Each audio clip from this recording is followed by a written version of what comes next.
war ein Kind, war der Bojangles. Er tanzt für die, hinausklatschte Schuhe, graue Haare, ein zerrissenes Hemd, kaputte Hosen dazu. Er springt den Tee, aber sein Landung ist wach. Ich hab ihn getroffen in einer Gefängniszeit. Ich war da ganz tief am Boden. Er hat zu mir rübergeschaut, Weisheit in seine Augen. Ich hab so viel von ihm gelernt, übers Leben, übers Leben.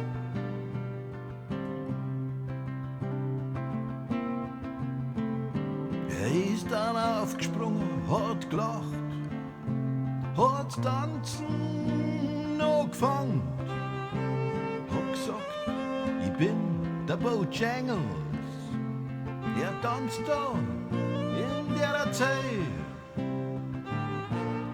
Er springt den Tee, springt den Tee.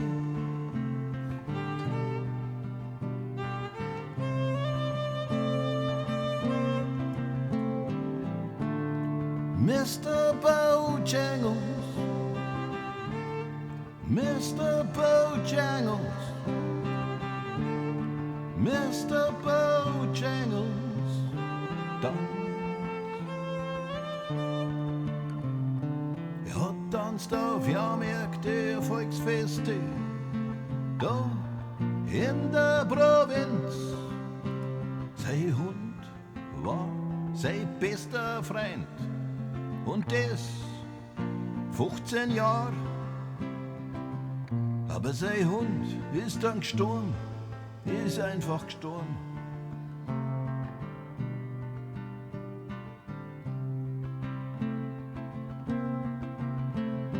Sie haben gesagt, du kriegst eine zweite Chance.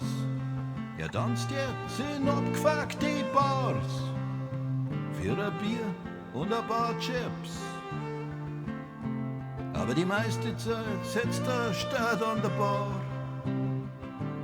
Und jemand fragt ihn ganz freundlich, bitte nur Tanz.